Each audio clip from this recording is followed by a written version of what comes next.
Senate Committee on Banking, Housing, and Urban Affairs will come to order. Good to see Senator Corker, who used to sit over there, wherever he sat, depending on situation. So nice to see you. This hearing's in a hybrid format. Our witnesses are in person. Members have the option to appear either way. The committee meets today to consider 4 nominations. The Honorable Martin Gruenberg to be a member and chairperson of the Board of Directors of the Federal Deposit Insurance Corporation. Mr. Travis Hill to be a member and vice chair of the FDIC.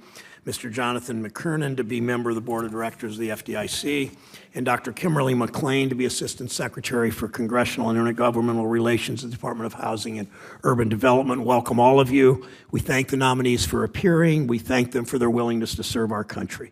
We welcome their family and friends who are in attendance as well as those watching from home.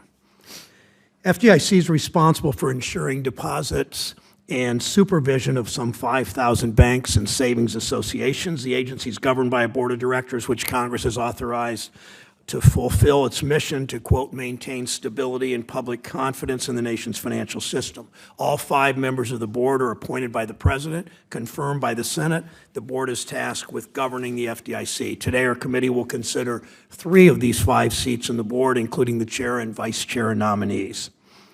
Marty Gruenberg is the President's nominee to serve as FDIC chair. He's exceptionally well qualified. He's dedicated his career to serving the public, ensuring that our banking system is safe and strong.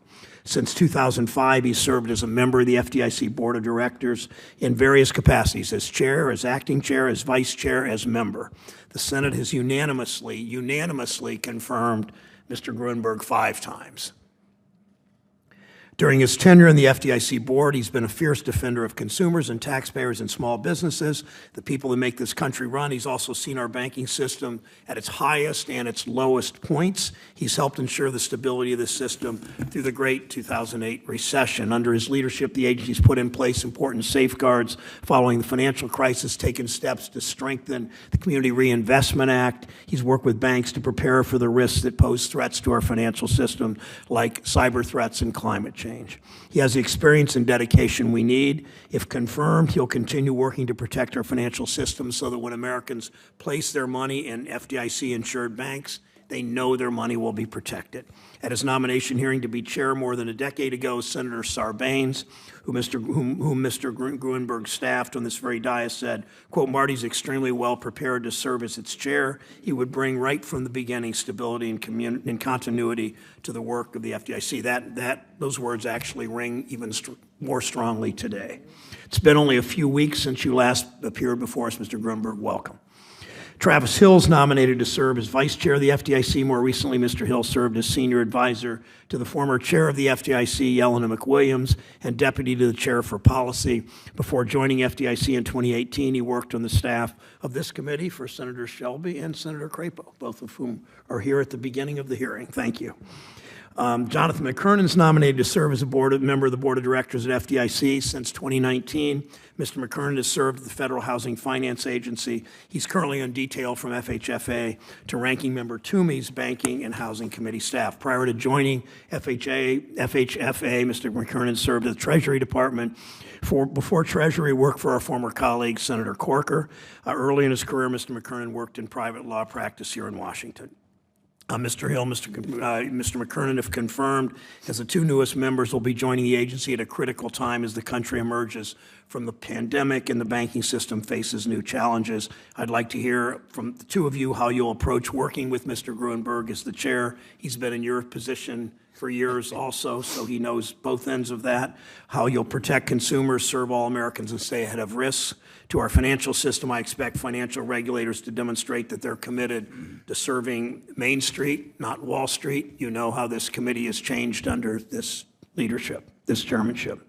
Finally, our last nominee before the committee is Dr. Kimberly McLean, President Biden's nominee to serve as Assistant Secretary for Congressional and Intergovernmental Relations at Department of Housing and Urban Development. HUD's programs help create equal access to opportunity for all through responsible access to housing credit, promotion of fair housing assistance that help renters and those experiencing homelessness to find safe and stable homes, and support for states, tribes, local governments as they address their housing and community development challenges. business. If confirmed, Dr. McLean will manage an office responsible for coordinating with congressional offices and federal, state, and local government agencies. Dr. McLean's an Air Force veteran. She serves currently as Deputy Assistant Secretary for Leg Affairs at the Department of Veterans Affairs.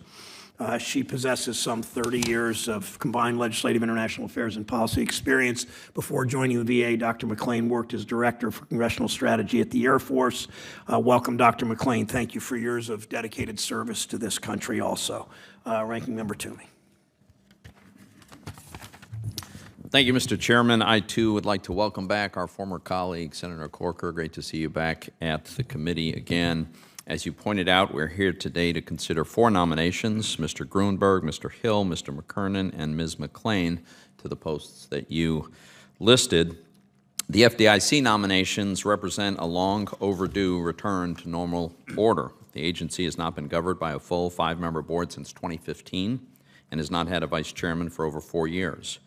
But more troubling, after former Chairman Yelena McWilliams was virtually forced out in February, the board has been comprised of only 3 members, all of the same political party, and 2 of whom serve in an acting capacity. While I commend the Biden administration for finally nominating a full slate of FDIC directors, including a permanent chairman and a vice chairman, I have several concerns with Acting Chairman Gruenberg's nomination to again serve in that role permanently based on his previous actions. Last year, Mr. Gruenberg helped to lead a partisan power grab at the FDIC board, under which he and his fellow Democrat board members disregarded nearly 90 years of agency precedent of allowing the chair to set the agency's agenda. Until this coup, which forced out Chairman McWilliams, all FDIC board members, Democrat and Republican, had followed this precedent. During the Obama administration, the Department of Justice and financial regulators launched the now infamous Operation Choke Point. This program attempted to coerce banks into denying services to lawful yet politically disfavored businesses, such as firearm manufacturers and payday lenders. The FDIC's own Inspector General found that FDIC personnel targeted these businesses, and I quote, consistent with the widely held understanding that the highest levels of the FDIC disfavored these types of banking services, end quote. Well, the highest levels of the FDIC, of course, included Mr. Gruenberg, who led the FDIC from 2011 through mid-2018. And we know from court documents in Operation Choke Point-related litigation that Mr. Gruenberg and his team played a role in directing banks to cease relationships with payday lenders. I remain concerned that some of the left still believe in Choke Point's central tenet that financial regulators should misuse their regulatory apparatus to debank or limit credit to lawful yet politically disfavored businesses. As we've seen in word and deed from other nominees, this is a very real threat to businesses, especially in the traditional energy sector. I worry that this pattern of pressuring banks not to provide services to lawful but disfavored businesses may be again emerging at Mr. Gruenberg's direction. Earlier this year, my office received whistleblower reports that the FDIC has been deterring banks from doing business with crypto-related companies. I understand that one paused activity is custody of crypto assets. Well, this activity has not disappeared, but rather has simply migrated to less regulated companies, often in foreign jurisdictions with weaker regulatory regimes. And we've recently seen how that can end. Finally, based on Mr. Gruenberg's 9 months as acting chair, as well as the events that led to his time in that role, I'm concerned that he may continue to politicize the agency. On his very first day as acting chair, Mr. Gruenberg announced that the FDIC would join the Network for Greening the Financial System. This is an international group committed to denying capital to carbon-emitting industries. Now, while I appreciate his recent acknowledgement that, and I quote, credit allocation decisions are responsibilities of financial institutions, end quote, the statement appears to be in conflict with this action. If confirmed, I urge Mr. Gruenberg to depoliticize the agency's work and restore the FDIC's independence. Today, we will also hear from Travis Hill and Jonathan McKernan. Both nominees are extremely well qualified to serve on the FDIC board. Mr. Hill's significant experience in both the legislative and executive branches will deepen the FDIC's board's expertise and enhance the quality of its deliberations. As senior counsel on the Banking Committee, he worked on several pieces of bipartisan legislation over several Congresses, and during his time as an advisor to former FDIC Chair McWilliams, he spearheaded numerous policy initiatives, worked constructively with agency career staff, and other board members. I commend him for his public service, and I look forward to hearing how he will approach his role as FDIC Vice Chair. And in a few moments, Senator Corker will introduce Mr. McKiernan, an exceptional nominee with valuable private sector experience and a commitment to public service. I have personally worked with Jonathan during his time as an FHFA attorney detailed to the Banking Committee. I know firsthand that his knowledge of banking and housing finance issues will equip him well to serve on the FDIC board. And in addition to his substantive expertise, I've been impressed by his diligence and character, and I look forward to supporting his nomination. Thank you, Mr. Chairman. Thank you, Senator Toomey. Senator Van Hollen will introduce the chairman designee. Senator Crapo will then introduce Vice Chair designee Hill, and then Senator Corker will introduce the third nominee. So, Senator Van Hollen. Thank you, Mr. Chairman, Ranking Member Toomey, colleagues. Senator Corker, great to see you.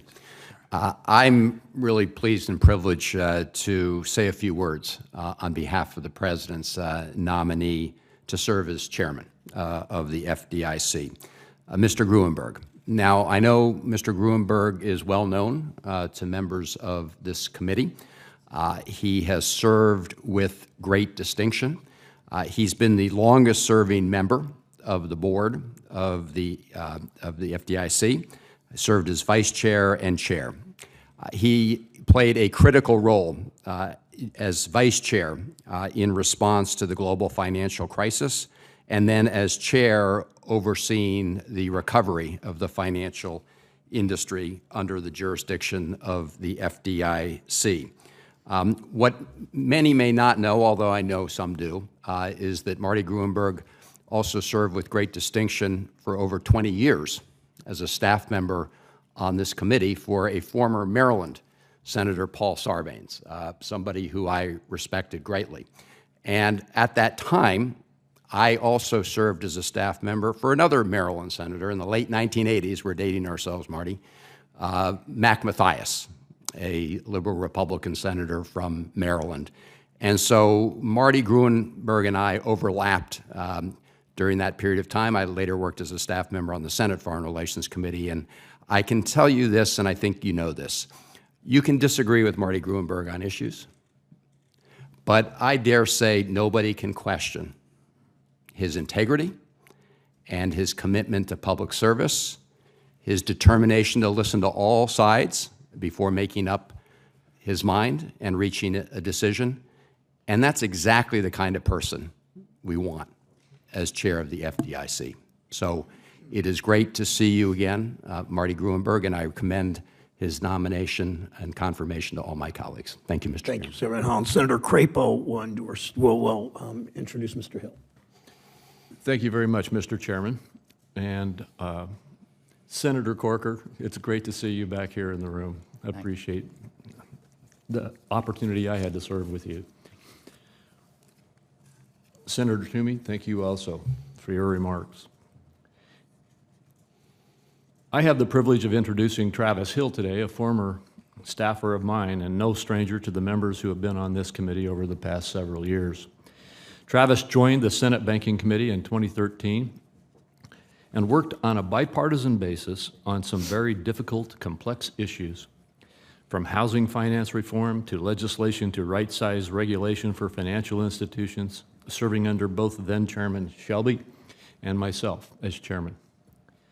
Travis worked diligently on the Economic Growth, Regulatory Relief, and Consumer Protection Act, or S-2155, which tailored regulation to risk for financial institutions in order to promote economic lending, and also made it easier for consumers to obtain credit, and increased important protections for veterans, senior citizens, victims of fraud, and those who fall on hard financial times. This bill was the product of a thorough, robust process and honest, bipartisan negotiations, and Travis worked closely with many members of this committee and their staff from beginning to finish. His intellect, integrity, and deep understanding of the financial services, legal, and regulatory landscape have earned him the respect of all who have had the pleasure of working with him. Travis understands the need to balance safety and soundness while enabling a vibrant, growing economy, and has demonstrated this understanding at the FDIC as the agency faced unprecedented challenges during the pandemic. As financial markets and the economy experienced significant stress and volatility, he played a key role in implementing measures to mitigate the impact of the pandemic on the U.S. financial system and to support American households, communities, and small businesses. Travis has the experience and the qualifications to do this job well, and I'm confident that he will bring the same diligence, work ethic, expertise, and respect for Congress that he exemplified during the time he worked here for me. I'm proud to support his nomination and look forward to seeing him confirmed promptly. Thank you, Mr. Chairman. Thank you, Senator Crapo. And Senator Corker will introduce Mr. McKernan. Bob, welcome. Mr. Chairman, Ranking Member, members of the committee, it's quite an honor, as you can imagine, to be here and a privilege to serve with all of you. Thank you for what you continue to do. And I know a couple of members are leaving. Just for what it's worth, it's not that bad on this side of the dais. So anyway, I thought it would be. Jonathan grew up in East Tennessee. He stayed there for college, studying at the University of Tennessee, where he received a bachelor's and master's degree in economics and graduated the top of his undergraduate class. After college, he studied in Moscow, Russia, as a National Security Education Program Bourne Fellow, and then attended law school at Duke University, where he graduated with high honors. Jonathan has since spent the last 15 years focused on financial services, regulation, and policy.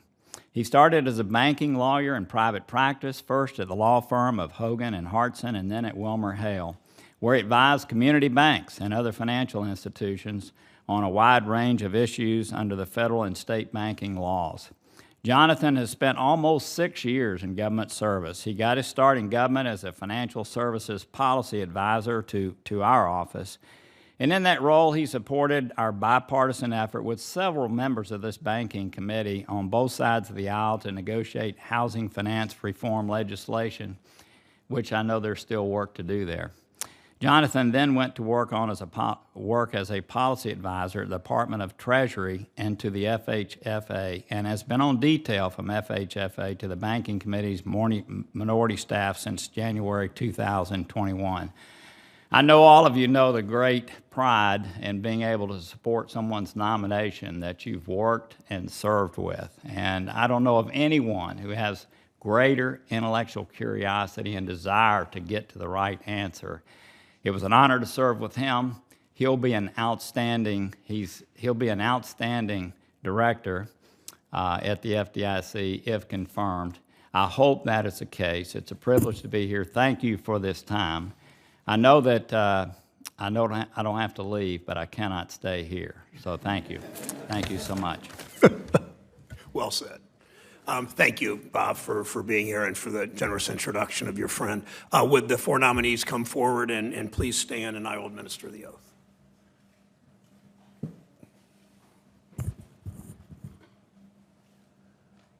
Please raise your right hands.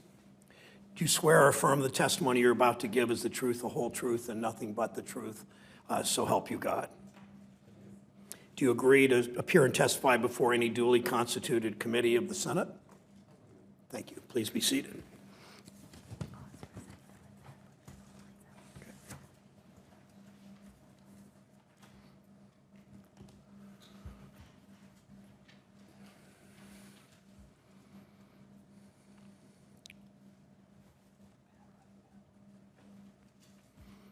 Pat, thank you.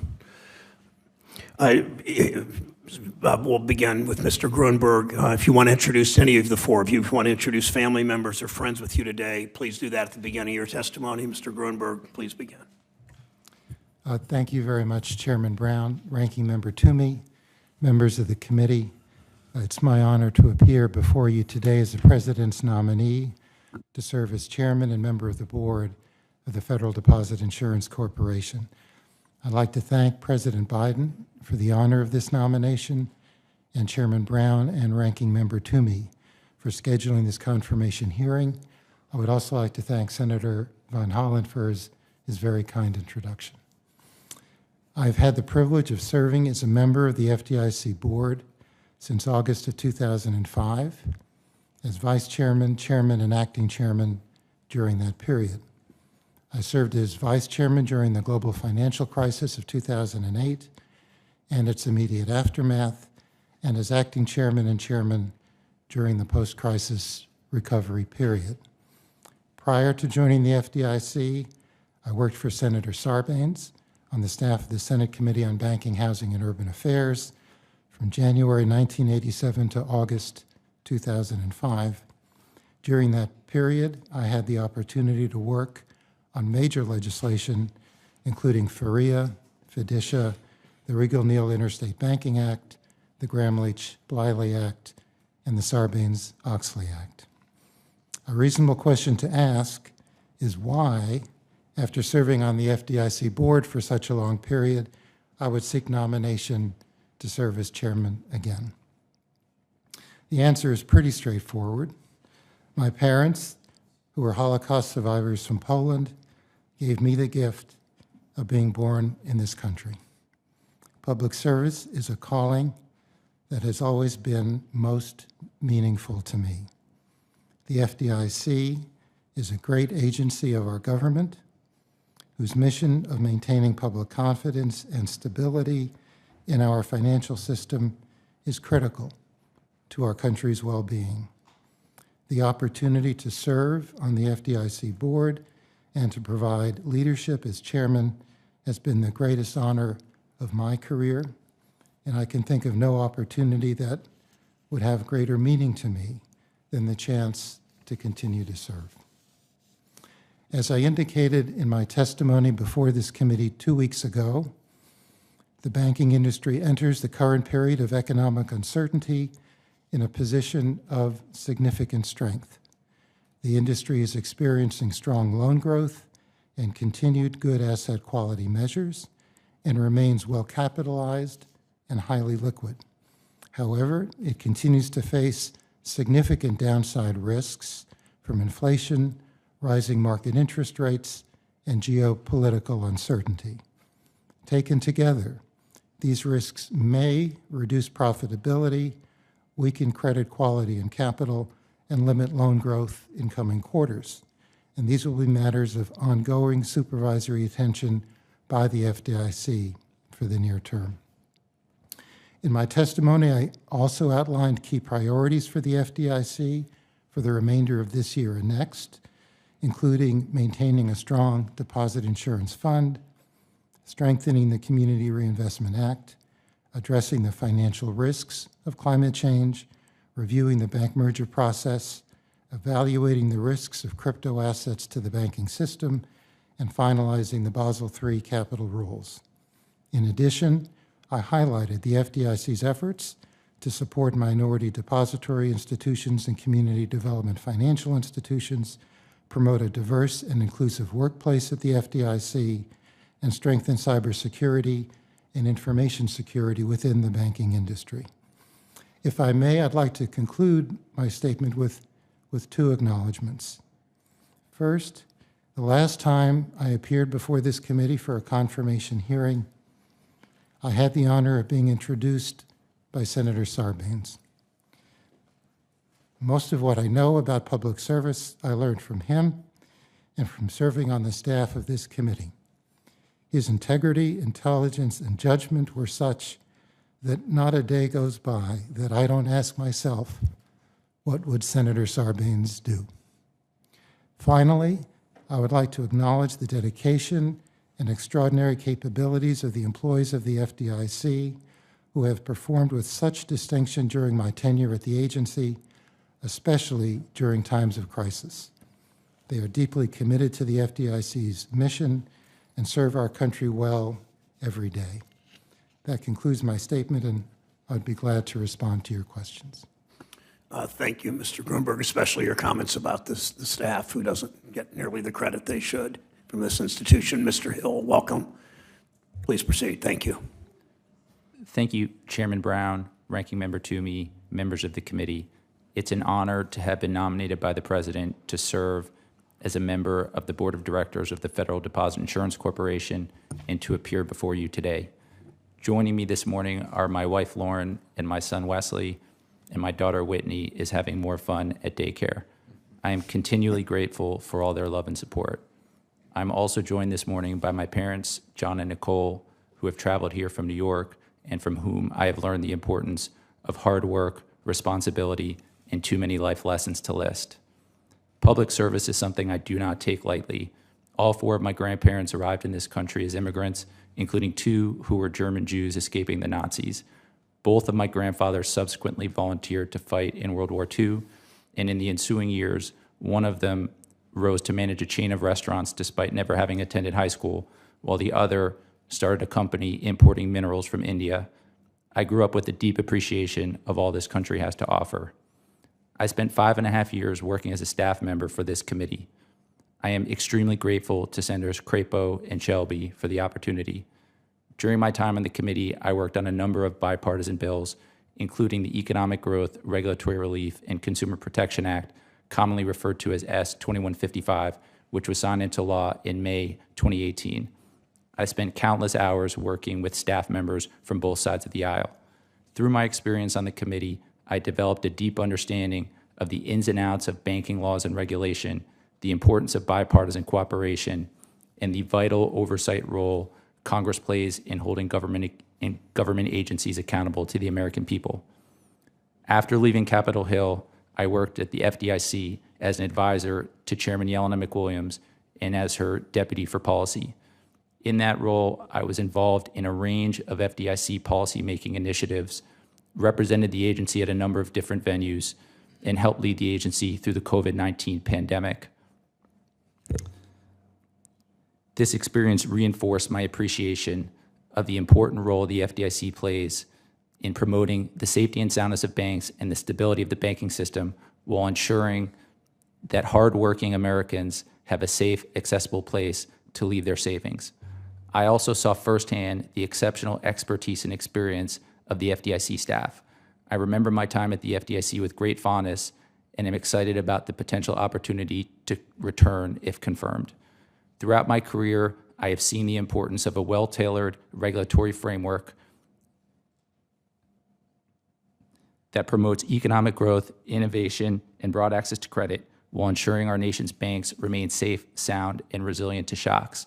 I have also grown to deeply appreciate the value of a banking sector with institutions of all different sizes and business models, including community banks and minority depository institutions that play a crucial role in their communities. If confirmed, I look forward to working with members of this committee to ensure the FDIC continues to fulfill its critical mission as it has done for the past 89 years. Thank you, and I look forward to your questions. Thank you, Mr. Hill. Mr. McKernan, welcome. Chairman Brown, Ranking Member Toomey, and members of this committee, it is an honor to appear before you today. I am humbled to have been nominated to be a member of the Board of Directors of the Federal Deposit Insurance Corporation. I am grateful to the President for entrusting me with this nomination, to Senator Corker for giving me my first job as a Senate staffer, and to Ranking Member Toomey for giving me another opportunity to continue public service here in the Senate. My wife, Sapna Sharma, is here with me today. She and I met on the Hill when we were both starting out as congressional staffers. Despite serving on different sides of the aisle, Sapna and I quickly found common ground in our shared passion for the ideals that make this country great. 5 years later, we have 2 boys, 20-month-old Patrick and 4-month-old Jonathan, and I hope that together we will instill in our children a love of country and public service while also teaching them to find common ground with others who have different worldviews.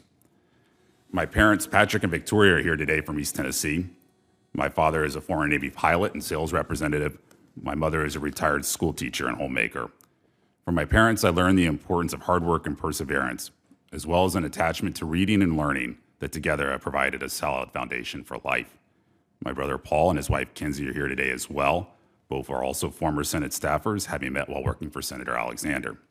My brother Jason and sister Christine are also with us virtually. I believe my 15 years in financial services, law, regulation, and policy have prepared me well to support the FDIC and its work to maintain stability and public confidence in the nation's financial system.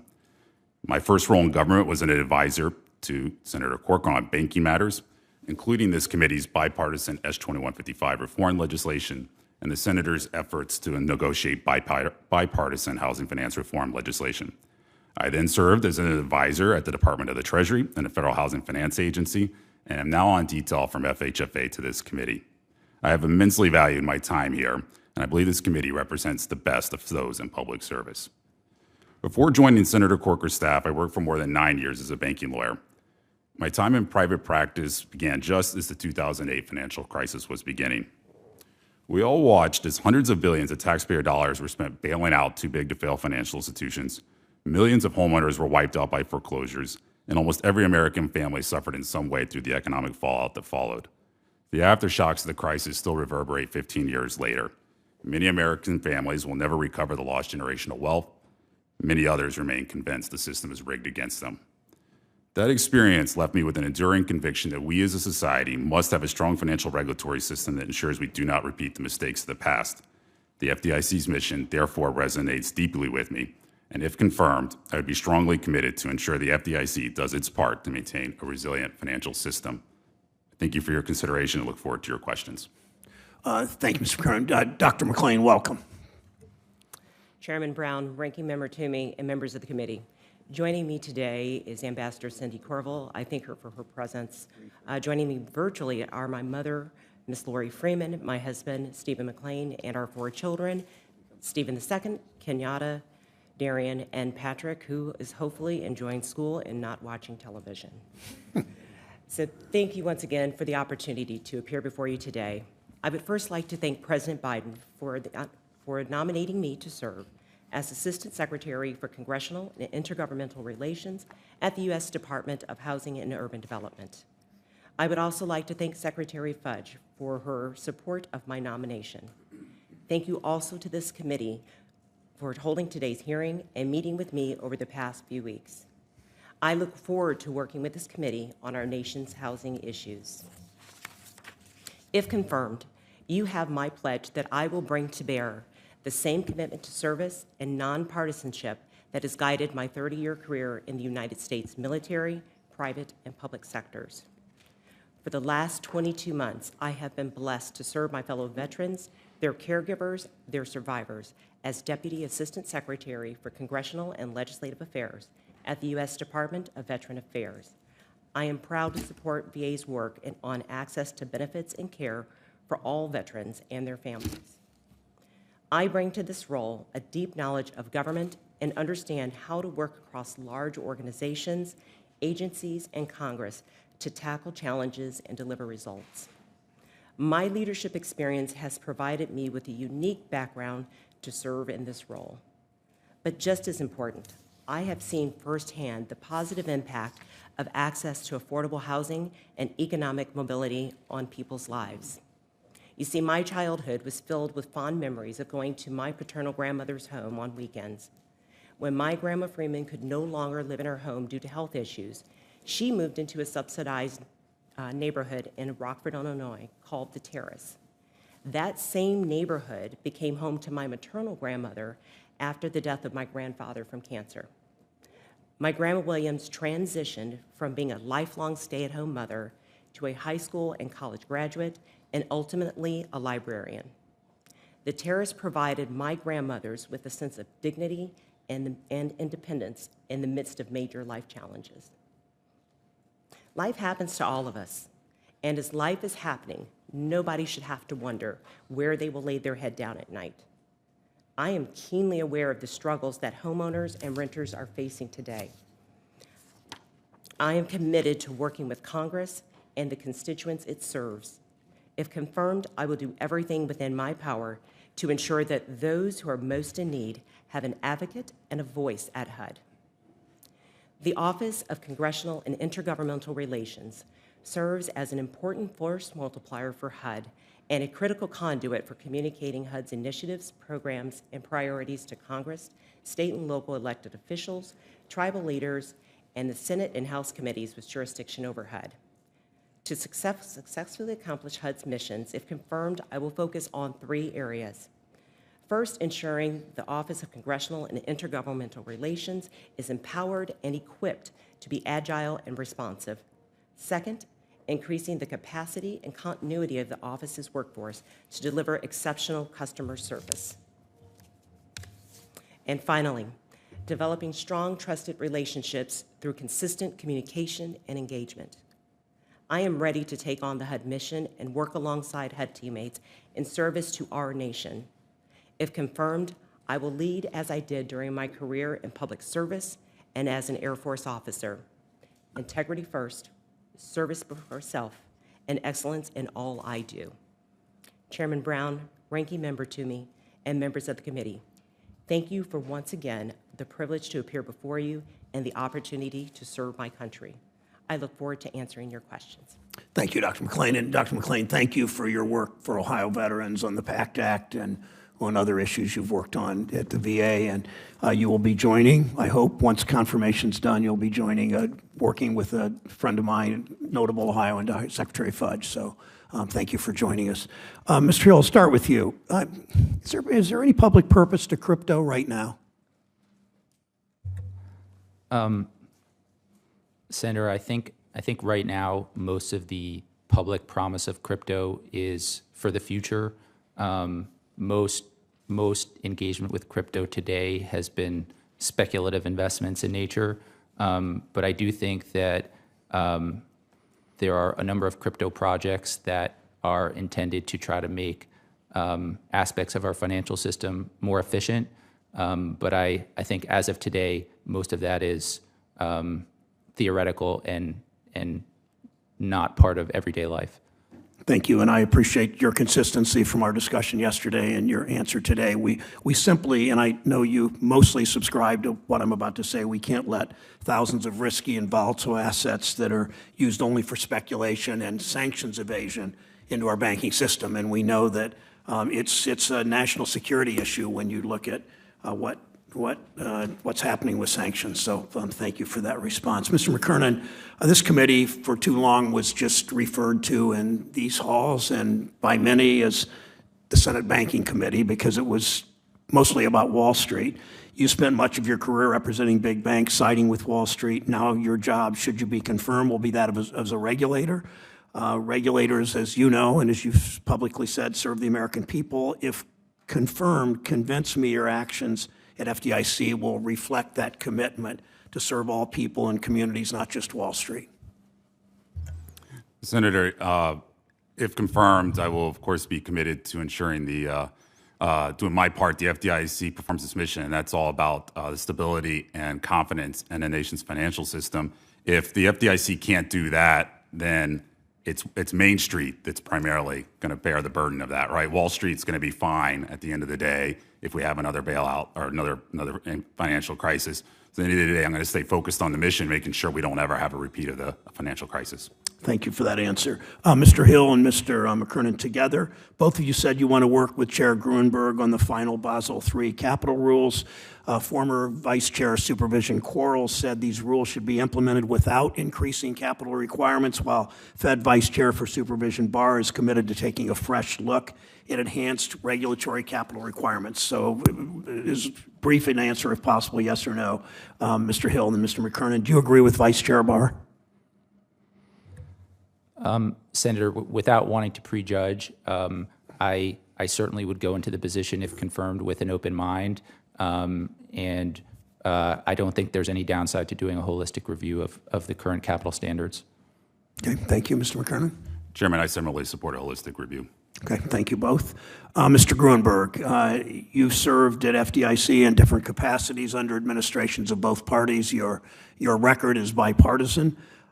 Talk about, just walk through, if you would, in the last minute and a half or so of my time, how you've worked collaboratively with Republican and independent board members to achieve the FDIC mission. Well, thank you, Mr. Chairman. First of all, I learned some lessons working for this committee, for Senator Sarbanes, on the importance of working on a bipartisan basis to move forward the public interest, and I try to bring that experience to the FDIC. As you know, I served as vice chairman under Chairman Sheila Bair during the global financial crisis, and we worked, if I may say, hand in hand through an extraordinary period to try to deal with the genuine risks of financial collapse in the United States. And after I succeeded Sheila as acting chairman and then chairman, I worked on a daily basis with all of the members of our board to try to bring the board together on the issues that the agency was responsible for dealing with. I would note that during the time I was chairman, we went back and checked the record on this. There were 773 board votes taken. Of those 773 votes, there were 7 dissents. The rest were unanimous. And of those 7 dissents, they were all by 4-to-1 votes, which means that even on those votes, they were bipartisan given the composition of our board. So I think the agency functions best when you can bring the board together. I'm deeply committed to working with all the members of our board, hopefully to reach agreement, and even if we don't, to agree to disagree and be able to continue to work together. Thank you. My high school math would say that's greater than 99% of the votes. Thank you. Senator Toomey. Thank you, Mr. Chairman. Mr. Grunberg, when you spoke with my staff last week, you expressed support for providing other FDIC board members with the resources necessary for them to hire staff, including staff from outside the FDIC.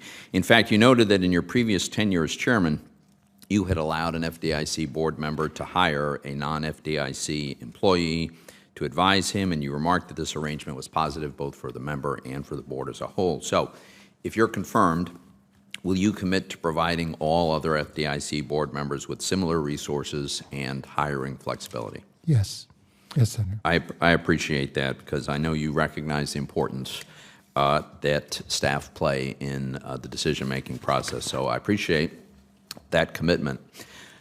It's my understanding that the FDIC has an internal policy that requires that meeting materials, excuse me, that meeting materials be circulated to FDIC board members at least 2 weeks prior to the board meetings.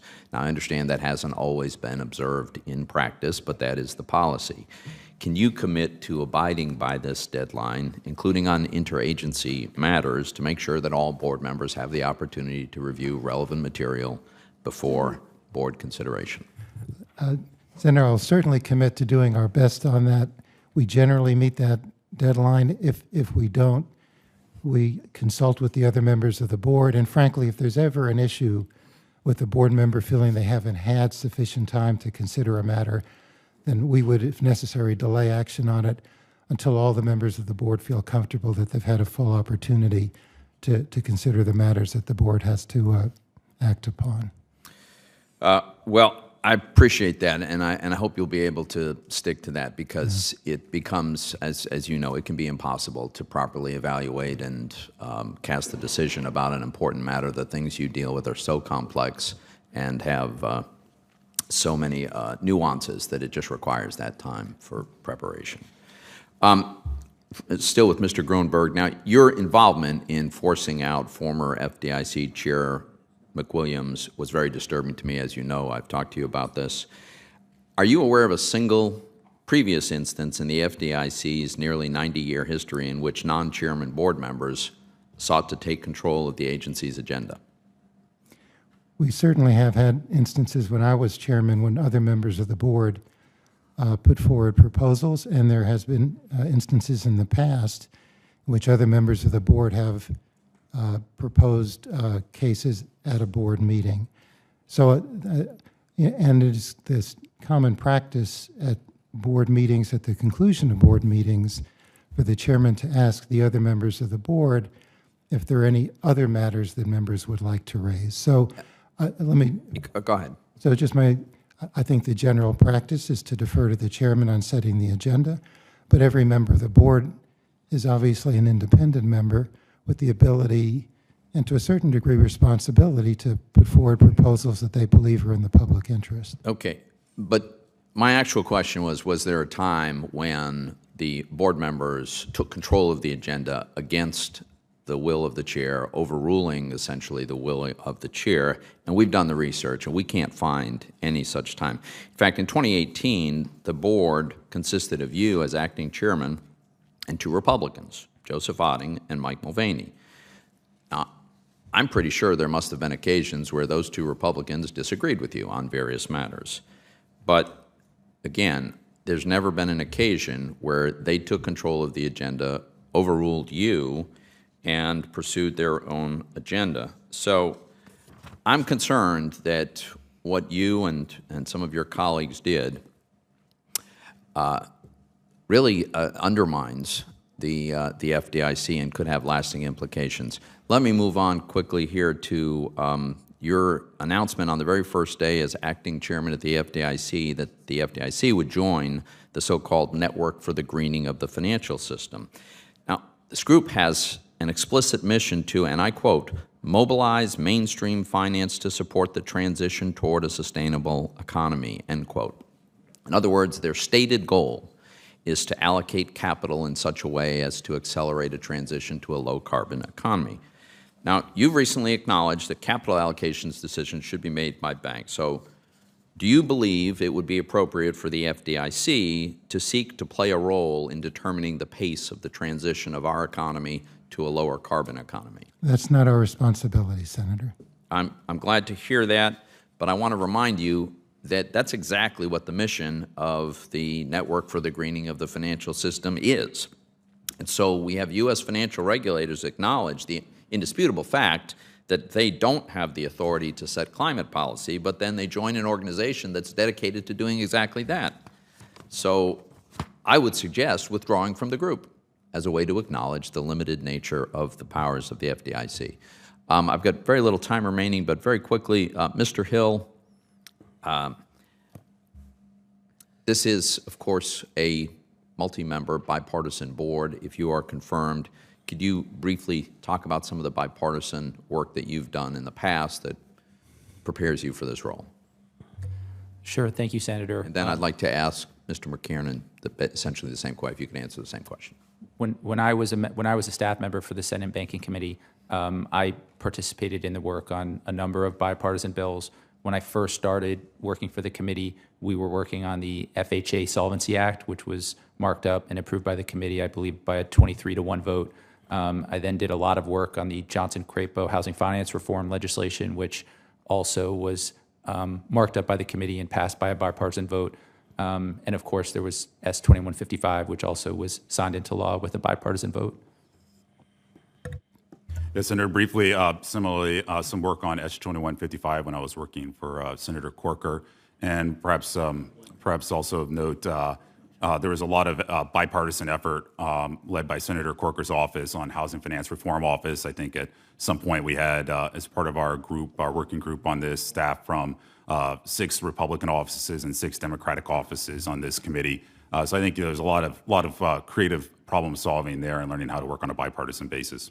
Thank you, and I want to thank all of the witnesses for their public service and willingness to serve. Thank you, Mr. Chairman. Senator Reid of Rhode Island is recognized. Well, thank you very much, Mr. Chairman. First, let me acknowledge Senator Corker, one of the most principled and decent colleagues that I've had the privilege to work with. And despite our party differences, we always saw eye to eye for obvious reasons. I also want to thank Dr. McClain for her extraordinary service in the United States Air Force. Thank you very much. And finally, I want to commend Wellesley for his composure and patience, which is unusual around here. So, Ms. Greenberg, we've had the privilege of working together for many, many years. And we share in common a great admiration for Paul Sarbanes and the public service, and you, I think, have tried to continue in that tradition. I commend you for that.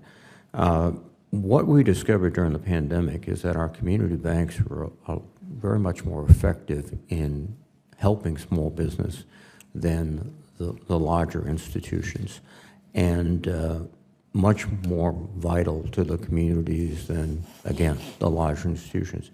FDIC has the principal responsibility for these banks. Can you comment on the state of community banking and the challenges it faces and some, please. No, thank you, Senator.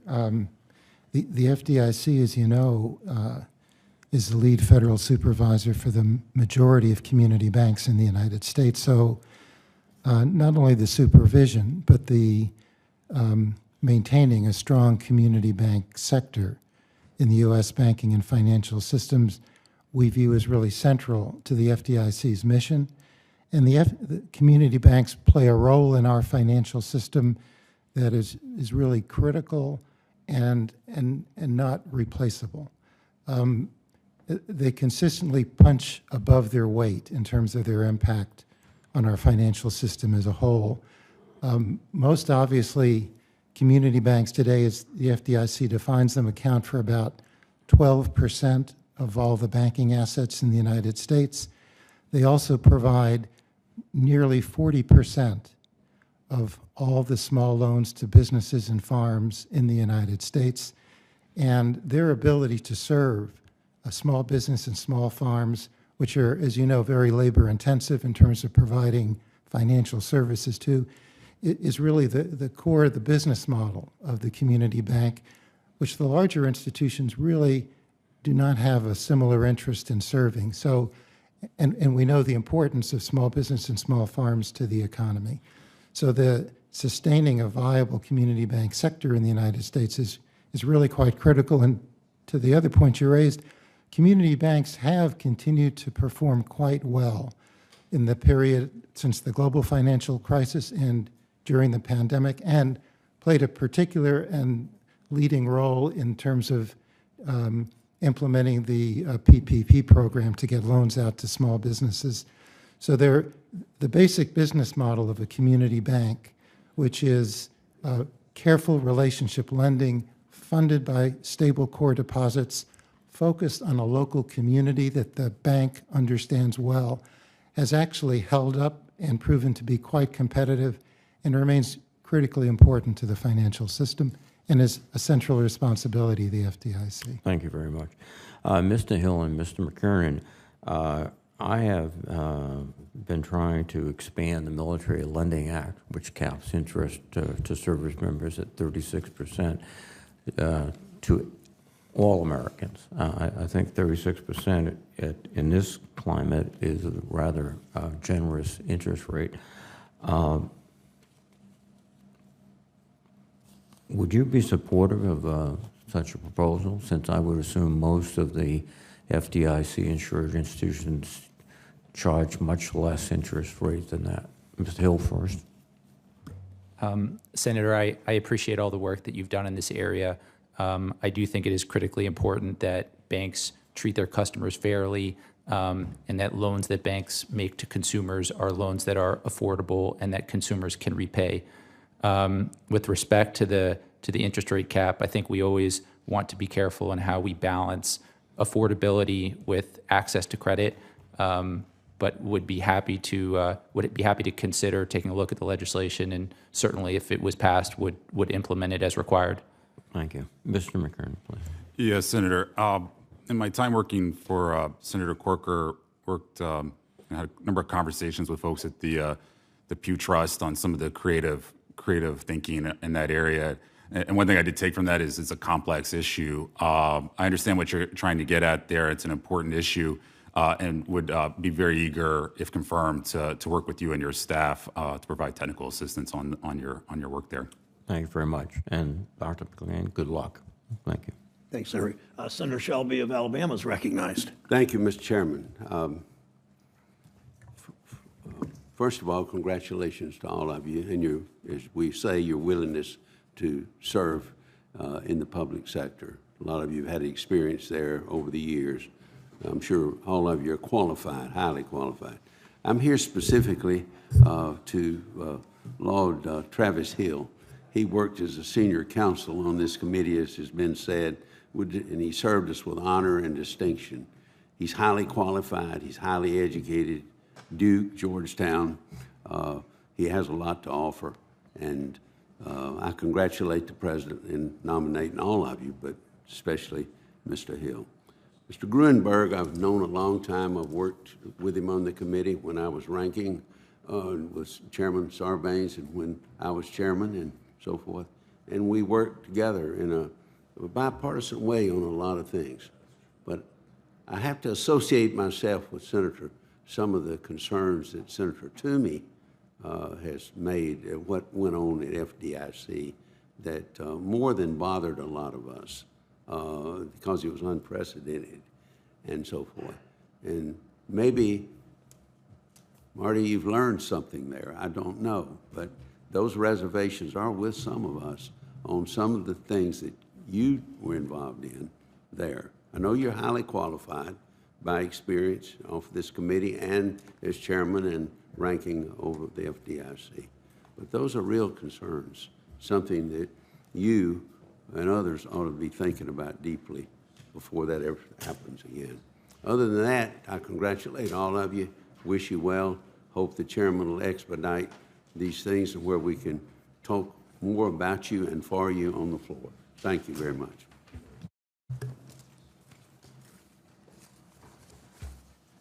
Thanks, Senator Shelby. Senator Menendez is recognized from New Jersey. Thank you, Mr. Chairman. Congratulations to all the nominees. The collapse of several crypto asset platforms this year has highlighted the growing economic risks of unregulated digital assets. We've also seen the potential for contagion when these firms collapse under the weight of risky behavior and bring down other firms with them. As an example, last week, New Jersey-based crypto lender BlockFi filed for bankruptcy due to its exposure to FTX. If digital assets become further integrated with the traditional economy and financial system, that contagion risk could be amplified. So, Mr. Hill and Mr. McKernan, if confirmed, how will you ensure that FDIC-supervised institutions are shielded from inappropriate risk in the digital assets space? Senator, I guess I'd start by saying I think it's important to distinguish between different types of crypto-related activities that banks can potentially get involved in.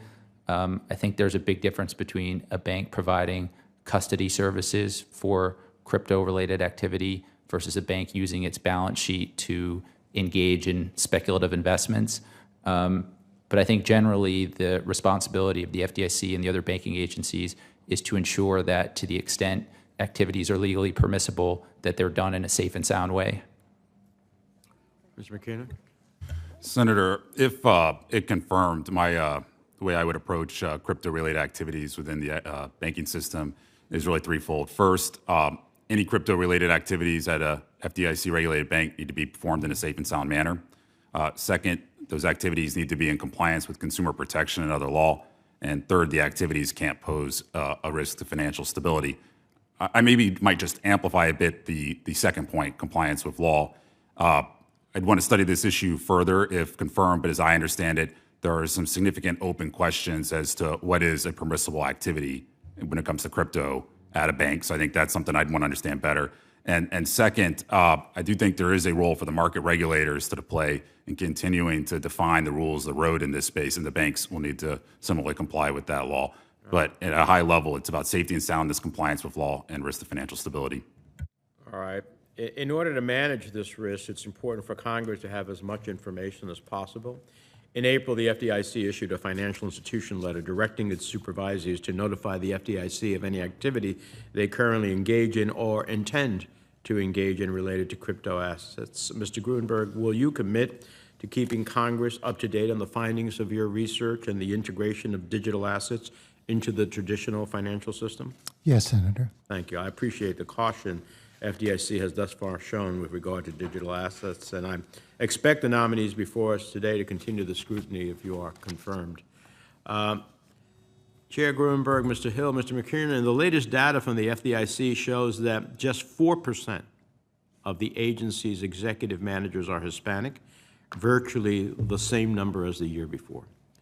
Furthermore, the agency employs the lowest number of Hispanics relative to other regulators such as the OCC and the NCUA, both in overall workforce and in senior positions.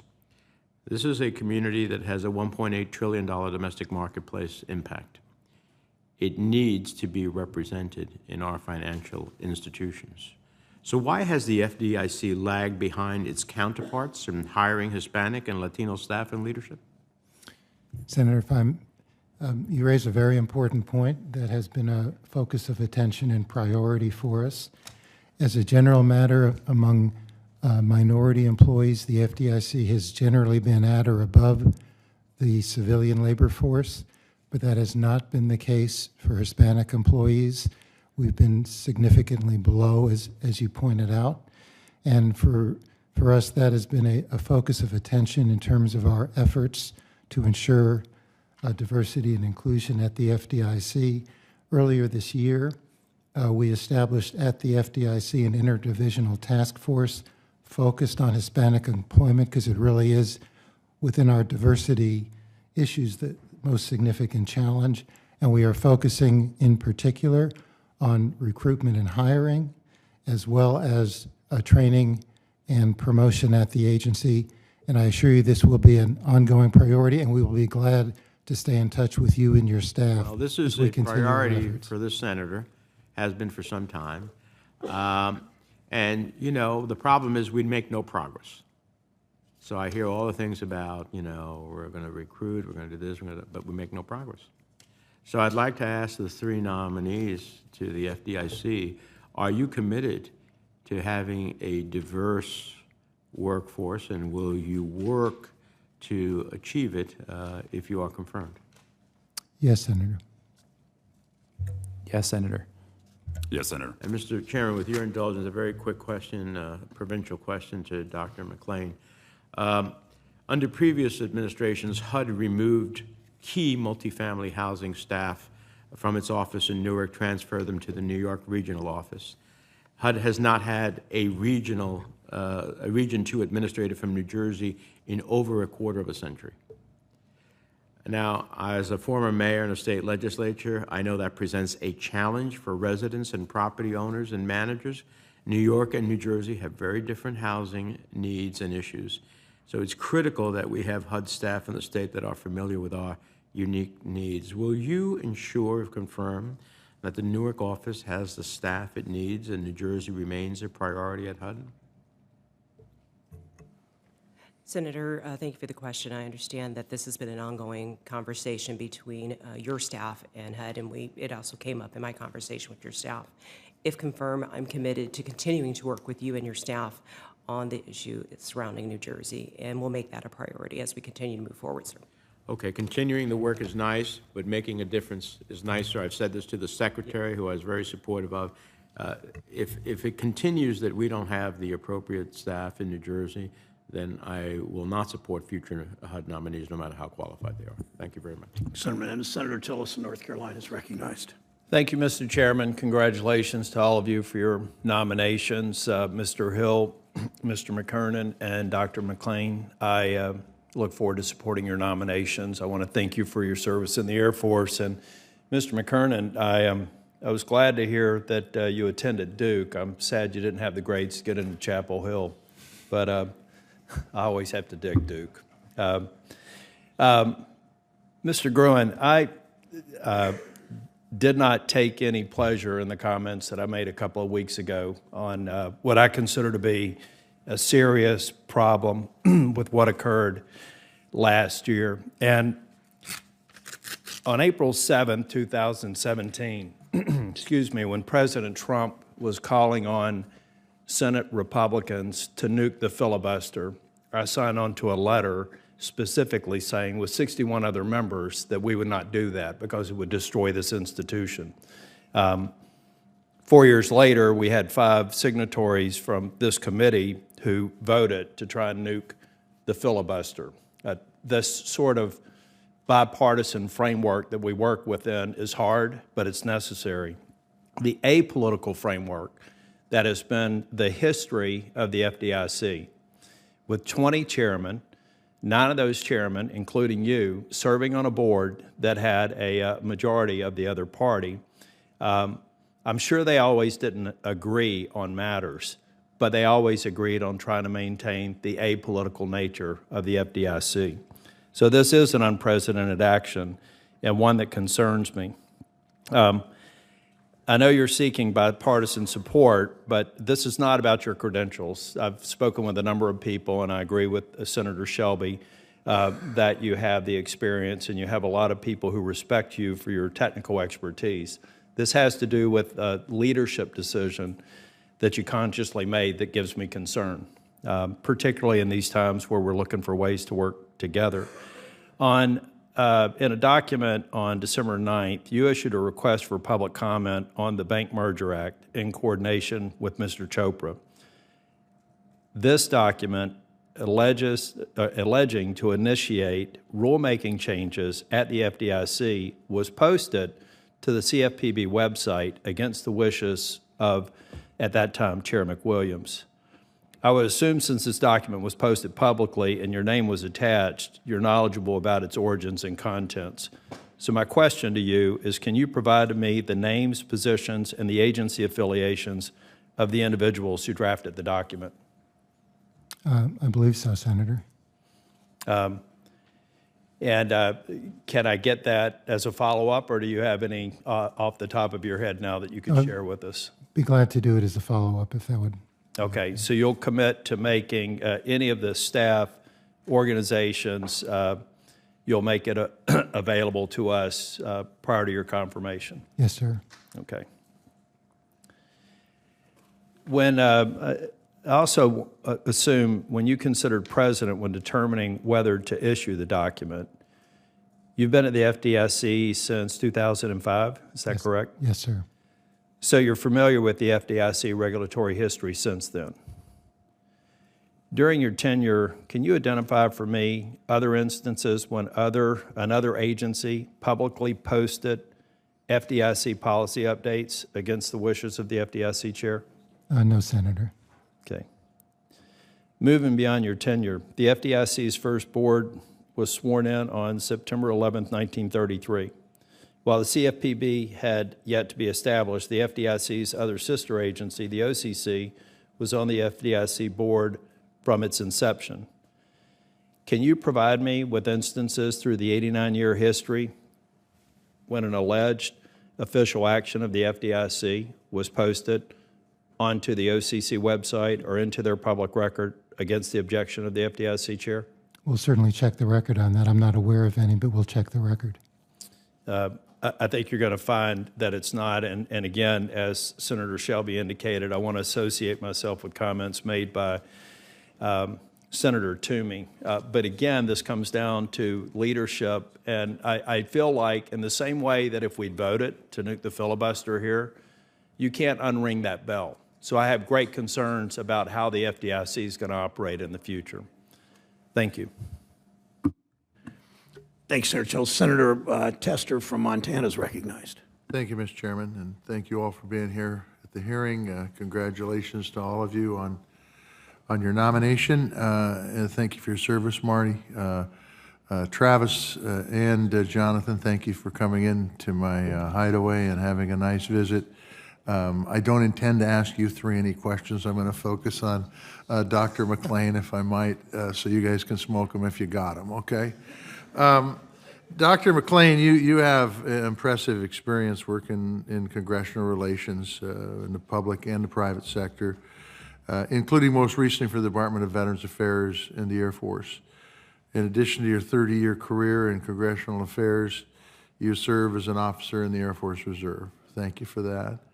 It's very clear that you're more qualified for the role for which you have been nominated. You're more than qualified for the role in which you've been nominated. I especially appreciate your leadership as Deputy Assistant Secretary for Congressional and Legislative Affairs at VA. You and your team did a great job of handling the transition after the election and responding to an unprecedented number of inquiries from Congress about priorities such as our Sergeant First Class Heath Robinson honoring our PACT Act that was just passed last summer. Given your track record, I have no doubt that you'll do a great job at HUD, and we'll work to ensure that Congress gets timely and accurate information, which is critical in the capacity or hopefully will be confirmed for. But if confirmed, can you tell me in this job, what are going to be your top priorities? Thank you, Senator Tester. One of the things that I've learned over the course of my last 30 years, regardless of whether it's in a congressional affairs organization or in an international affairs organization, is really focusing on, one, my staff, understanding, if confirmed, what the needs are of the congressional and intergovernmental relations team so that they are empowered to be able to go forth and do their job, and that I'm there as a resource for them. My second priority is ensuring that there is a consistent flow of information to and from not just Congress, but also our state and local leaders. Because through that partnership, that really allows us to be able, at HUD, if confirmed, to be able to understand what the constituents' needs are and address them. Because through those needs, that allows us to make more informed policy decisions. And thirdly, it confirmed really understanding what the capacity needs are, not just from a physical perspective, growing the number of full-time employee equivalents, but really understanding what the additional physical needs are of the team. Because again, if people are empowered, they have the resources to be able to do their jobs, that allows us to be able to serve the American public. Thank you for that answer. What lessons will you bring from your career in the Air Force? Wow. I would say three things, and then I'll expand upon them. Humble, credible, and approachable. Being humble enough to admit when you're wrong and you make a mistake, doesn't matter where you're at. Credible, taking the time that if you don't know something, go learn it, whether it's from the person that is the correspondence clerk to the person who is your general counsel. Everyone has something to learn and something to give to all of us. And last but not least, Senator, being approachable. Being approachable to me means having an open door policy, to be willing to listen, whether it's something related directly to what's going on, the hot topic for that moment, or whether that's something that's important to that individual. We all spend most of our time at work, so having an environment where you have a leader that is humble enough to admit mistakes, credible enough to understand the issues, and to be able to help guide and provide a North Star, and approachable enough to be able to have conversations. That's what makes a great workforce to me. Appreciate those answers, and hopefully we'll move you out of committee quickly, because I think you'll be a tremendous asset to HUD as you have been to the VA. So we thank you. I do have 20 seconds left, so I'm just going to ask a really quick question. Crypto's come up a lot since the FTX issue, and I took it up with both Travis and Jonathan when they were in my office. I'm going to phrase the question a little bit different, because I don't think crypto passes the smell test, at least in my book it doesn't, and I don't want to give it credibility by regulation. So if we put forth regulations on crypto, how do you stop that from inherently just giving crypto credibility? Any of the three of you can answer that. That's something we've really tried to be thoughtful about, Senator, because I agree with you. From a prudential banking regulator perspective, our first responsibility is the safety and soundness of the institutions and the consumers that the institution serves. And so our approach has been to identify the activities, to understand them well and the risks, and to make judgments in terms of safety and soundness, consumer protection, BSA, AML, and even potentially financial stability, to ensure we understand what we're doing before we allow the insured banking institutions to get engaged in the activity. And any approach to regulation, it seems to me, should start with that premise. Okay. Any further comment to that, Mr. Hill or Mr. McKernan? I would just agree that I think from the FDIC's perspective, the focus is on the safety and soundness and of the institutions that the FDIC oversees, and ensuring that they're acting in compliance with all laws and regulations. I think there are broader questions related to crypto that Congress and perhaps other agencies might have on their agenda. But I think from the banking regulator's perspective, it's really just about safety and soundness and the core risks to the banking system. Jonathan? I thought Chairman and Travis put it very well. I would just echo, amplify the importance that any activity, including any crypto activity, has to be done in a safe and sound manner. Thanks. I look forward to supporting all four of you. Thank you. Thanks, Senator Tester. Senator Lummis from Wyoming is recognized. Thank you, Mr. Chairman. As I look at these nominees to the FDIC board, I'm really scratching my head, because for all the talk of diversity and inclusion that members of this committee have championed and that the White House has championed, I'm not seeing that kind of diversity that seems to dominate the thinking about nominees. in front of us today. Further, I'm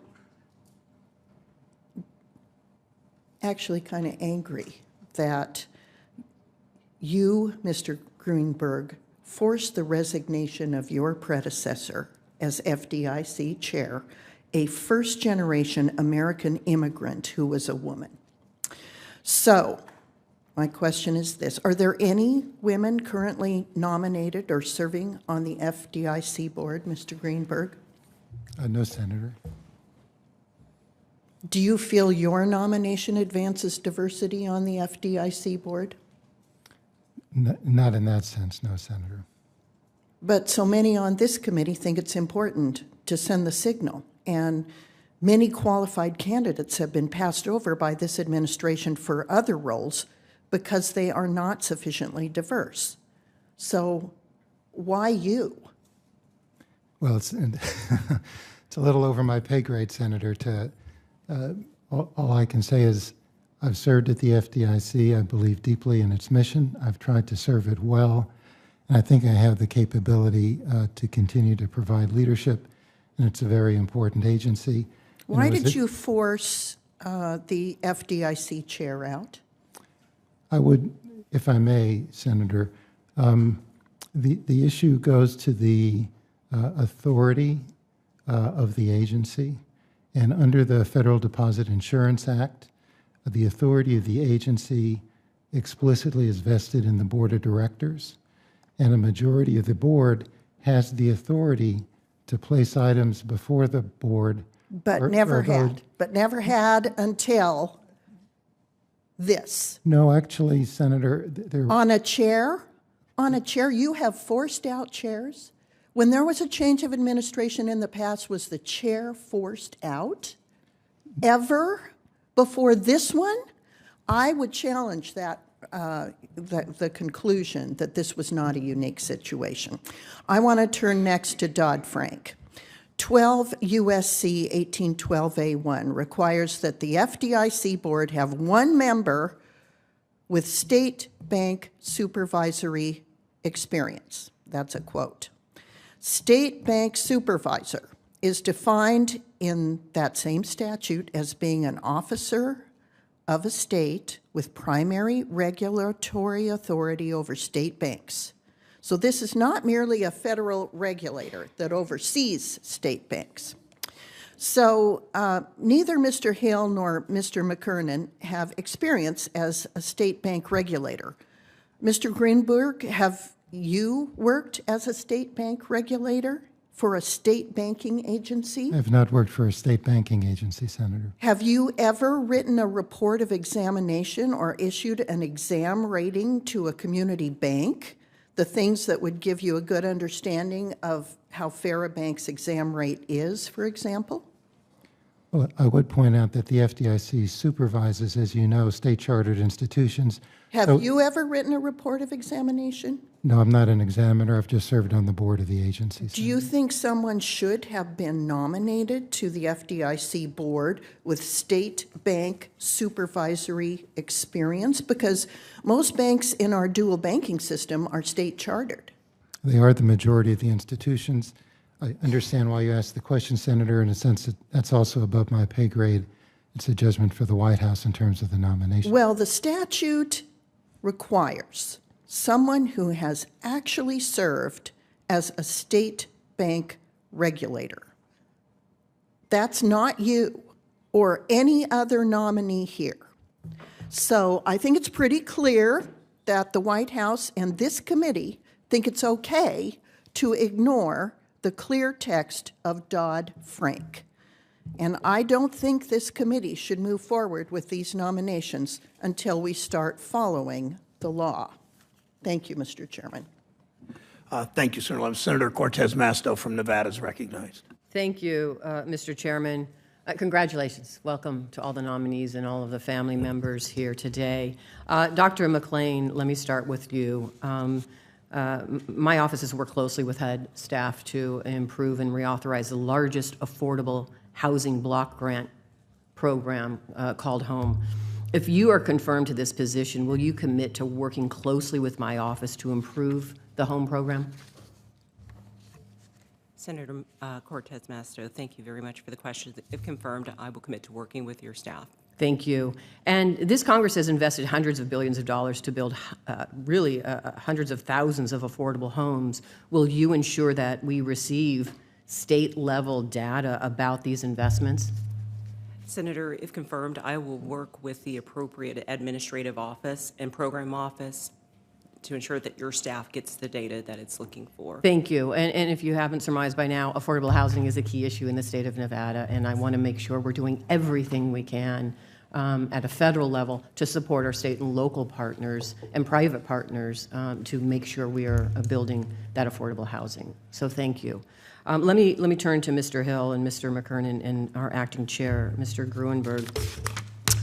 Mr. Hill, if confirmed to this position, what will you do to expand on the good work of the FDIC through its bank-on collaborations and other approaches to ensure that banks provide affordable and accessible basic banking services to residents of their communities? Thank you, Senator. I think financial inclusion is an important part of what the FDIC does. The FDIC, as you know, has done a lot of work with Bank On to promote low-cost deposit options for consumers. I believe that there are hundreds of banks that now offer Bank On products. And if confirmed, I would certainly plan to engage with other members of the board and the staff to learn more about what the FDIC is doing and what more can be done. Thank you. And Mr. McKernan, if you're confirmed to the FDIC board, how will you ensure that changes to the Community Reinvestment Act preserve branch banking so that people can open and maintain bank accounts? Yes, Senator, thank you. Let me just say, as someone from East Tennessee with maybe a little bit more experience of the unique aspects of living in rural America, the Community Reinvestment Act really resonates personally with me.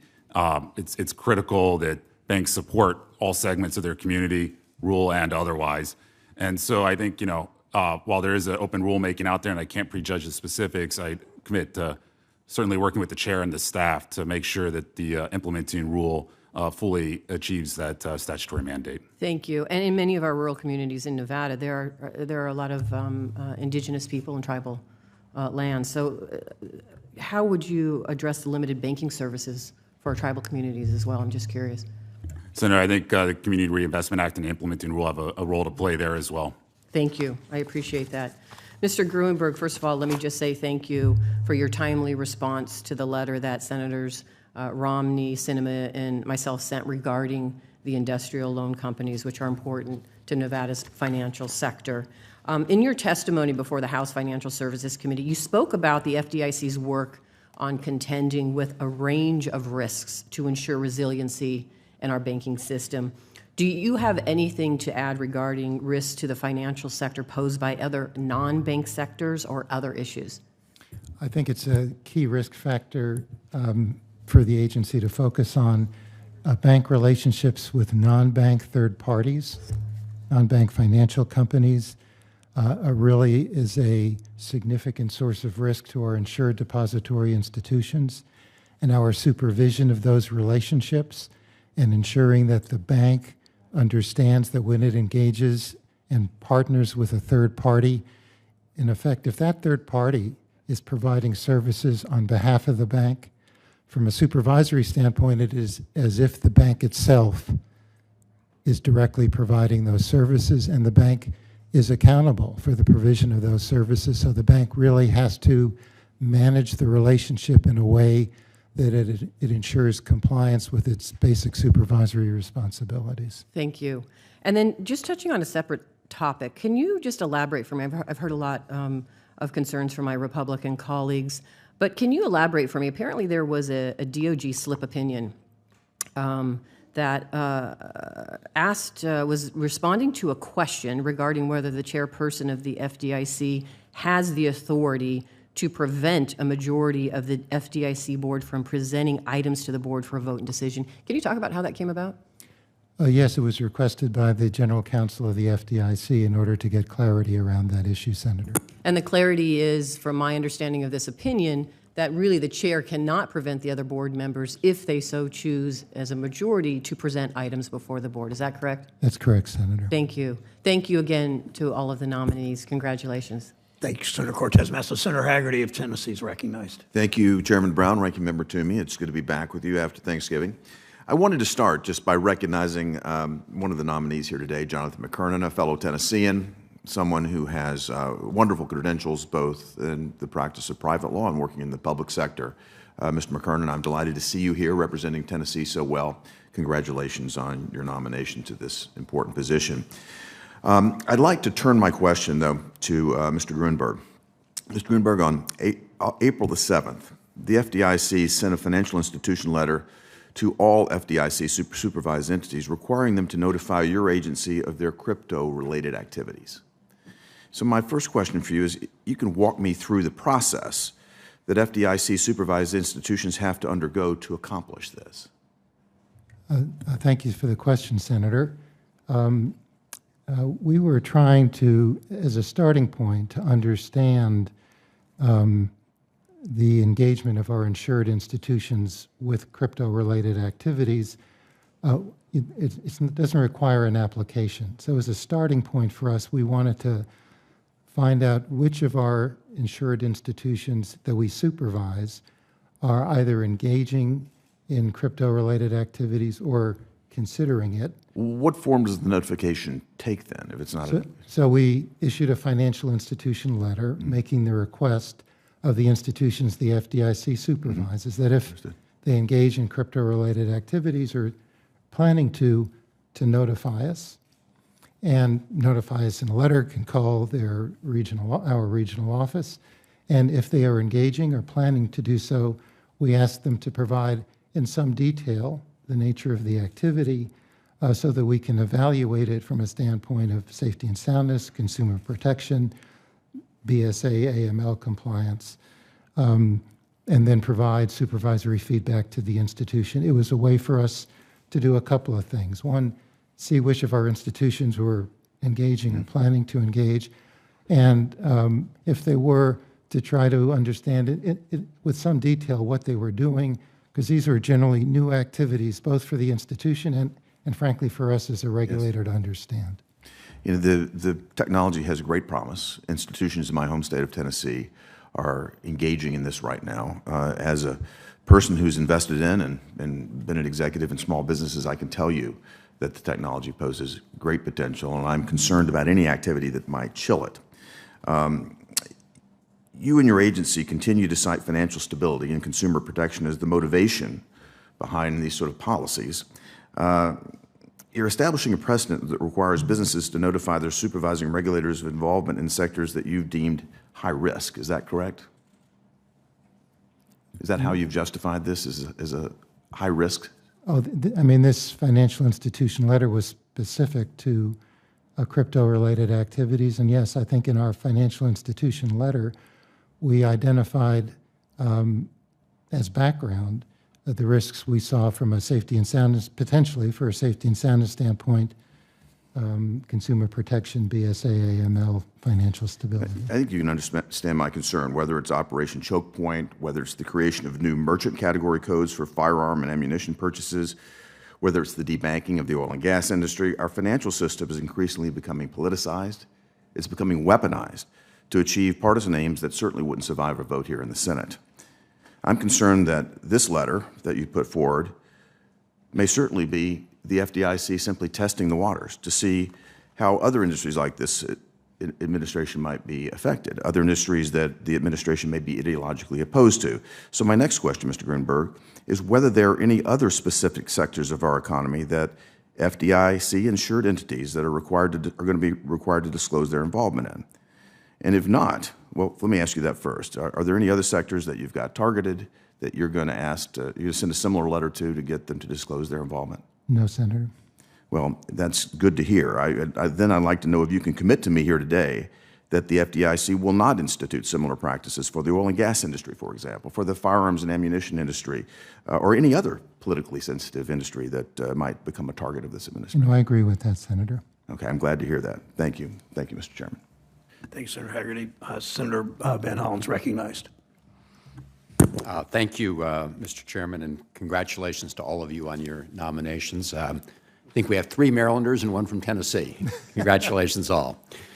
Let me start with you, Mr. Gruenberg, and just first of all follow up briefly, because you and I have had conversations about the FDIC's role within its domain to assure that we have prudent banking practices, including looking at the risk of crypto. So I would say, in light of recent developments in the meltdown of FTX, your inquiry from members of the FDIC, which of course are federally insured depository institutions, is a worthwhile and necessary endeavor. So I appreciate your taking that precaution just to get a sense of what's out there. Just to follow up on the CRA question, and I think that was raised in response to Senator Cortez Masto's questions. Where are we on the timeline with respect to this new CRA rulemaking? Well, as you know, Senator, we issued a proposal, notice of proposed rulemaking in May. Had a 90-day comment period, which closed on August 5th, I believe. The staff have been, we got quite a few comment letters, over 1,000. Staff have been working through them, and we're in the process of developing a final rulemaking. I can tell you it's the top priority of the FDIC to complete this rulemaking, and I think our goal is to get it done as soon as we can. If I had to guess, the early part of next year, but it is also an ambitious rulemaking. But believe me, we are very much focused on getting it done. I appreciate that. What if you were to identify, say, 3 top priorities? And I know there are lots of pieces to it, but what would the 3 be? And also, I have this question. Our latest look showed that about 50% of uninsured personal lending comes from online operations that are not subject to FDIC overview, and of course, therefore, not subject to CRA. And as more and more of lending goes offline, I assume you agree that we'd also hope that those lenders would not discriminate based on who they're lending to. So first, if you could just identify some of the core key pieces of the current CRA proposal, but also how we should think about addressing all the pieces that are outside that jurisdiction. So it's a large question, Senator. I think from the standpoint of the CRA proposed rulemaking, which is an ambitious proposal, I think the core provision is dealing with the fact that currently CRA is limited to the branch network of banks, and the so-called assessment areas, which are evaluated for CRA, are tied to their physical branch network. And as we know, and you pointed out, an increasing portion of lending by banks is not tied to their branches, but may be done on an online basis, and they could involve significant lending in communities where they may not have a physical presence. So in some sense, the key challenge for the rulemaking was to deal with this evolution in the banking industry, which I think is only going to proceed further down this line. And in a sense, the core proposal in the rulemaking is to identify new, what we call retail lending assessment areas, where a bank may be having significant lending activity, but does not have a physical branch. And we have metrics to identify that if certain thresholds are met. So, Mr. Groom, my time is running short. I'm looking Yes, here. So you're making the point why we have to update the CRA. It also raises that broader question I had about everybody who's not under the jurisdiction. I think if we're talking about lending by non-bank financial institutions, it's outside of our authority. And at the end of the day, to extend some community investment obligation would be a matter for Congress to consider. Right. I mean, it does obviously create responsibilities for FDIC-insured institutions that are not applied to others, which some may argue would actually incentivize more people to go online and outside that jurisdiction.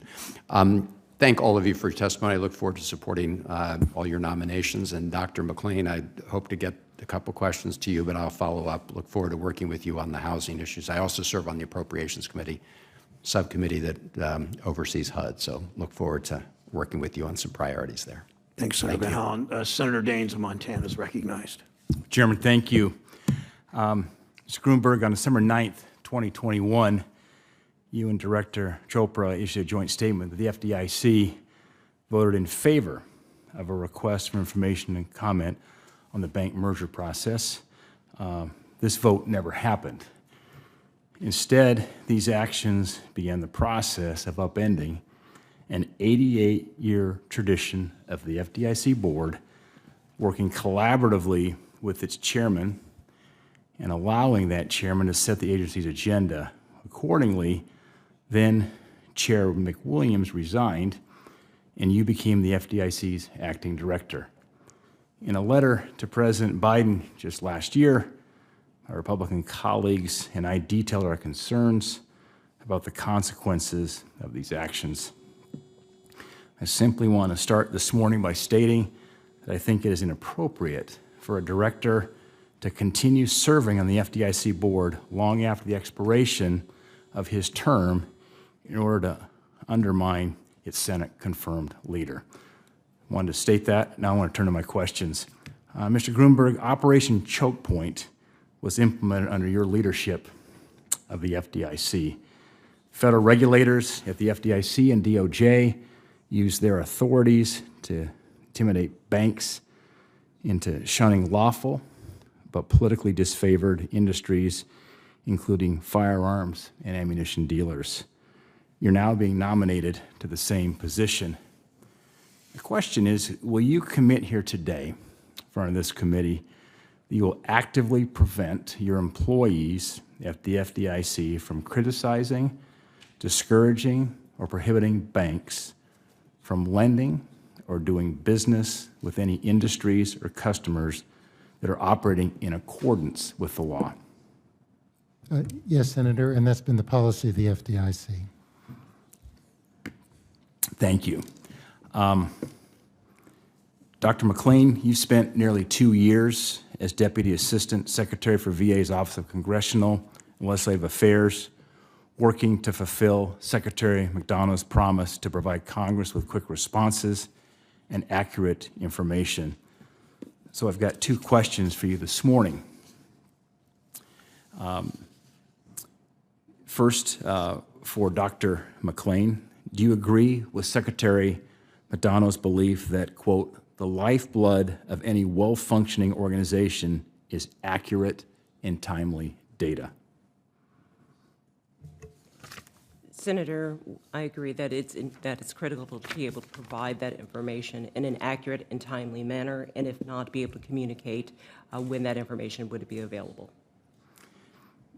Second, what have you learned from your leadership experience at the VA that you would be applying at HUD if confirmed?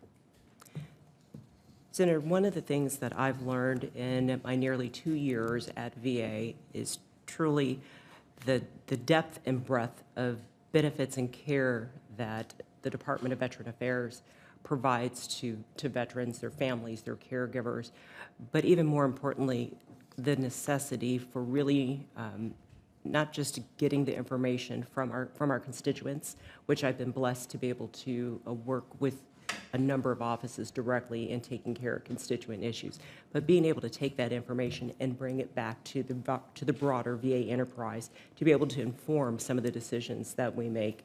That is invaluable, and if confirmed, you can expect that I will continue to work not just with the members of this committee, but members and staff across to be able to really understand what's going on locally there within your states and with your constituents so that we can better serve the American public. Dr. McLean, thank you. Mr. Chairman, Thank you, Senator Daines. Senator Warren of Massachusetts is recognized. Thank you, Mr. Chairman, and congratulations to our nominees. So I just want to take a minute to respond to the baseless attacks against Acting Chairman Grunberg. My Republican colleagues continue to accuse him of wrongdoing after the previous FDIC chair, Yelena McWilliams, tried to block a vote to get public feedback on bank merger rules last year. McWilliams simply announced that she was blocking the request of the board majority without citing any legal basis whatsoever. And when she was asked to produce a legal basis, she resigned. Now, that seems clear enough that McWilliams was in the wrong, but for those who insist on relitigating the issue, it turns out that the Department of Justice's Office of Legal Counsel released a legal opinion on it in July of this year. Mr. Hill, you work for the previous FDIC chair, Ms. McWilliams, so let me ask you, in its July memo, did the Office of Legal Counsel determine that a majority of the FDIC board had the authority to bring items before the board for a vote? I believe that was the opinion of the Department of Justice in that memo. Thank you. That is exactly what the OLC opinion states. In fact, it says, quote, the chairperson of the Federal Deposit Insurance Corporation does not have the authority to prevent a majority of the FDIC board from presenting items to the board for a vote and decision, end quote. And that is exactly what Ms. McWilliams tried to do. In other words, the former FDIC chair broke the law when she blocked a vote to help hold big banks accountable, and she got caught and she resigned. So, Mr. Chairman, I'd like to enter into the record the OLC opinion that makes it clear that Acting Chairman Gruenberg and the other current FDIC board members were following the law, while the previous Republican FDIC chair unlawfully exceeded her authority. Without objection. Thank you. So ordered. Now that we have that cleared up, let me turn to another issue, and that's crypto. The implosion of crypto platform FTX revealed that one of the industry's major players was not much more than a handful of magic beans. And now thousands of mom and pop investors have lost their savings, and many more are being squeezed by the contagion that FTX's collapse has triggered throughout the crypto industry. Mr. McKiernan, your current job is advising Republicans on the Senate Banking Committee, so I assume you've been watching this closely. From what you can tell so far, has the contagion that has spread through the crypto industry shaken our traditional banking system? No, Senator. No, and that is the good news. But it didn't happen by accident. Our banks stayed safe even as crypto imploded because many of President Biden's regulators, like Acting Chairman Gruenberg, fought to keep crypto from becoming dangerously intertwined with our banks. And he did this despite the Trump administration's and crypto boosters' aggressive efforts to bring crypto and all its risks into traditional banking. So, Acting Chairman Gruenberg, if the crypto boosters had gotten their wish and a bunch of banks that the FDIC insures were all in on crypto, for example, holding FTX's tokens on their balance sheets or accepting crypto tokens as collateral for loans, would our banking system be less safe than it is today? I would think so, Senator. You want to expand on that a little? Well, we're dealing, I mean, the evidence is clear now. We had companies that were engaging in highly speculative activity, highly leveraged, and vulnerable to a loss of confidence in a run. They did not have direct exposures to the insured financial institutions. And as a result, the failure of those firms was really limited to the crypto space and ended up not impacting the insured banking system. So this tells us about the power of keeping a strong line between the traditional banking system and the crypto world. You know, more than $1 trillion worth and counting of crypto has just gone up in smoke so far this year. And reports piled on top of reports have shown that the crypto industry is powered by fraud and money laundering. Even so, some industry boosters still argue that these toxic crypto assets should be more integrated into the real banking system, which would mean that the next time crypto stumbles, taxpayers would be on the hook to bail out these banks. No thanks on that one. Thank you, Mr. Chairman. I've done my questions. Thanks, Senator Warren. Senator Ossoff is recognized from his office. Thank you, Mr. Chairman, and thank you to our panel. Congratulations on your nominations. Thank you for your ongoing service. Mr. Grunberg, I'd like to begin with you, please, sir. What do you view to be the most significant threats to U.S. and global financial stability? It's a pretty large question, Senator. I think the changing environment relating to the conduct of monetary policy and the efforts of the Fed to respond to inflation by raising interest rates. And that's an action that's not limited to the central bank in the United States, but to the central banks in other major jurisdictions of the world. I think the risk there, in effect, of a global tightening to deal with inflationary pressures does also carry the risk of significant consequence for the economies of those countries and risks to the financial systems of those respective jurisdictions. And if you're looking at the potential for financial stability risks, I think that is something that we in this country, and I think on a global basis, are going to have to keep a very close eye on. Thank you, Mr. Grunberg. But what would be the most concerning potential channels or mechanisms of action by which higher rates, in your view, could threaten financial stability? Which are the markets, the sectors, the assets, the trades that you believe are most vulnerable to unwinding or failing in a higher rate environment at a scale such that there could be contagion to the overall financial system? Probably 2 points I would make. One, I think the banking system itself in the United States does have significant exposure to interest rate risk.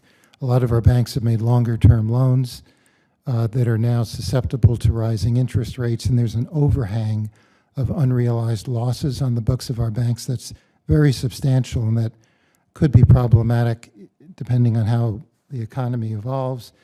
And then outside of the banking system, in the non-bank financial sector, we have a less clear line of sight and the potential for significant leverage accumulating there. And I think that's a matter of attention for us. It's been a focus of priority for the FSOC, the Financial Stability Oversight Council, and the FDIC has been participating in that work along with the other federal financial regulators. Thank you. Within the commercial banking system, can you please characterize in more detail that overhang, to use your term, to which you referred? Where is the most significant leverage that poses the most significant risk? Who are the borrowers? Well, it's actually securities that are being held on the balance sheets of our banks, longer-term securities that banks accumulated during the prolonged period of very low interest rates. They accumulated longer-term securities on their balance sheets to try to manage a narrow interest rate environment. But as rates are now rising, those securities actually have a negative value on the balance sheets of the institutions. The most recent quarterly banking profile that the FDIC released, we noted that there's about $470 billion of unrealized losses on the balance sheets of our institutions. We're going to release the QBP tomorrow for this third quarter, and I can tell you now that that number has increased. So that's an overhang. Right now our banks have strong liquidity, so they shouldn't have to dispose of those assets, but as the market evolves and banks may need to dispose of those assets, there are substantial unrealized losses that could impact our institutions. Thank you. Mr. Grunberg, final question. Chair Powell, Secretary Yellen, Chair Gensler have all expressed varying levels of concern about liquidity in Treasury markets. What's your assessment of the level of risk there, and how might liquidity concerns in Treasury markets translate to issues that could impact depositors and those you're entrusted with protecting? Thank you. Well, if I may say, in the first instance, on matters such as that, I defer to the Treasury Secretary and the Fed Chair. Mr. Grunberg, you must have a view on whether, as a member of the FSOC and given your current responsibilities, you must have a view on whether liquidity in Treasury markets is a matter of concern for financial stability and for the depositors that you defend. Yes? No, I think it is an issue. It's been raised by the officials you reference. I think it's been principally, so there is an issue there. I think it's principally been driven by the volatility in the financial markets and the economic uncertainty that I think is the impetus for that volatility. And it's an issue for the Fed and the Treasury that I know they're very focused on. I think in terms of the banking industry, Treasury securities are important. The industry holds large amounts of it on their balance sheet, and it goes back to the point I just raised in terms of the possible risks on the balance sheet of our banks from holding those securities with unrealized losses. Thank you, Mr. Thanks, Grunberg. Senator Ossoff. Senator Toomey, we will close. Senator Toomey has a few remarks, then I will make the Thank you, Mr. Chairman. I will be brief, but I just feel the need to respond.